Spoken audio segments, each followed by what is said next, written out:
En 2021 se anunció que el anime de Gotobu no Hanayome tendría su final en forma de película, donde finalmente veríamos el desenlace de la obra. Personalmente en su momento tenía mucho entusiasmo por esta película debido a la animación y el diseño de personajes que hubo en la segunda temporada, combinado con un concepto bastante interesante. Esto genuinamente despertó mi interés por el anime Las Quintillizas. Sin embargo, me molestó que la película tardó muchísimo, demasiado en llegar, no solo de forma legal sino también de forma ilegal, casi medio año desde su estreno. Cuando finalmente llegó a los cines de mi localidad ya había perdido mi interés, y como después de casi un año la película llegó a los cines y ya llevaba un mes disponible en Crunchyroll, la distribución fue la verdad bastante horrible, porque la película se basaba en la expectativa de quién ganaría, aunque la verdad la mayoría sabía cómo iba a terminar, ya que la segunda temporada lo dejaba claro. Hago una pausa aquí para pedirte que te suscribas, ya casi llego a los 500 suscriptores y mi meta es tener al menos 100,000 subs para obtener la placa y una colección de mangas en mi setup, así que por favor ayúdenme, acepto sugerencias en los comentarios, denle like y compartan el video. Hablando de la película, me molestó que en lugar de tratar de crear una trama original, simplemente tomaron los últimos capítulos que no habían adaptado y los juntaron, recortando cosas para adaptarlos al formato de película. Algunos temas que toca la película, como el verdadero padre de las quintillizas, la relación con su padre adoptivo y la amiga del protagonista, podrían haber funcionado en capítulos individuales del manga o del anime, pero en una película no aporta nada a la trama principal. La introducción de la película es literalmente una excusa para mostrar a las quintillizas en traje de baño, y aunque me declaro culpable por caer en el fanservice, objetivamente esta secuencia fue una pérdida de tiempo, y ese es el error de la película, perder el tiempo en cosas que no aportan nada. La premisa de esto es quién se casa con el prota, y aunque los mini arcos del papá legítimo de las quintillizas y su relación con su padre adoptivo podrían haber desarrollado más a las quintillizas, considero que esta película debió centrarse más en Futaro, el protagonista de la serie, para sustentar su decisión final. De lo contrario se siente muy ambiguo. La escena en la que Nino se pone a cantar estuvo genial, se podía sentir la emoción de la seiyuu.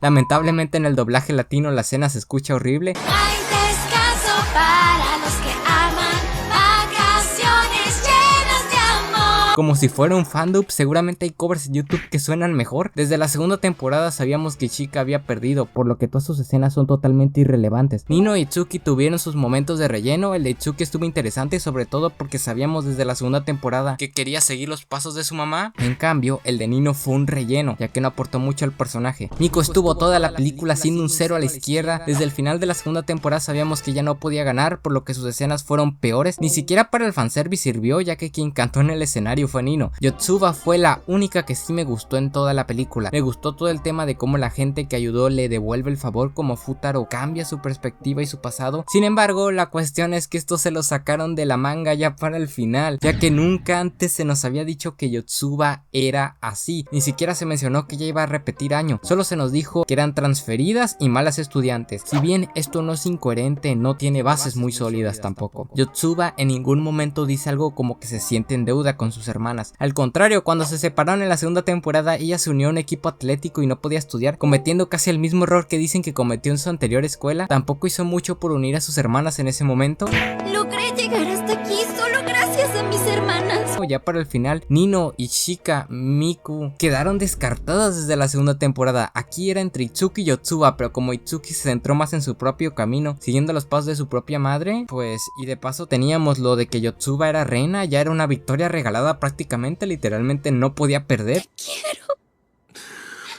No puedo mentirte, Uesugi. Y aunque considero que era una victoria segura, es un buen final. El problema es cómo lo presentaron. Durante toda la película, Futaro se la apaga y prende el cerebro a conveniencia. Cuando se trata de Nino, Itsuki, Ishika y Miku, parece un NPC y no dice lo que piensa, no reacciona. Literalmente se queda quieto para que lo besen, y lo que dice es muy plano. Por favor, conmigo no tienes que aguantarte nada.